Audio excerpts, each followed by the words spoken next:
With us, we are the president of the Namibia Rugby Union, Bradley Basson. Now, Bradley, we just got great news that our under-19s, they beat Zimbabwe 44-23, so they'll once again qualify for the World Cup next year. How do you feel about that? We back home. We are very excited about the guys' performance. We are grateful that they've managed to get through to this to the stage.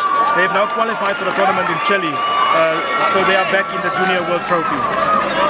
Right, did you expect this? We were confident right from the beginning with the guys' performance, and also the coaches gave us the assurance. When we hosted the gala, the evening for the guys before they left, they gave us the assurance that they will come back as victors. Fantastic. Tell us, what other plans do you have for the senior team? Before we go to the senior team, let us just spend a little bit of time on the under-19s. I think it is of vital importance that we must try to keep this team together.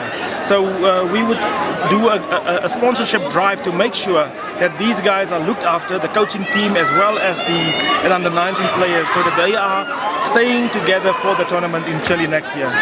With regard to our national or the senior team, we have exciting things planned for later this year.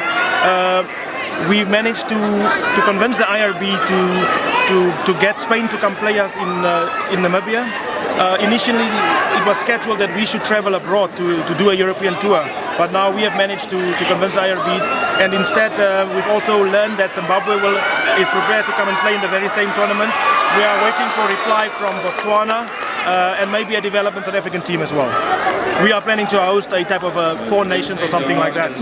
When will that be about? That will be later November this year. Fantastic. And then you've also got some news on the Sevens team. Yes, the Sevens team will have to compete in the CAR tournament in Morocco later this year. That is towards the end of September. Once the Sevens have played that tournament, we will be better in a position to do a stock taking and to do an assessment to see where we are going with our rugby for next year.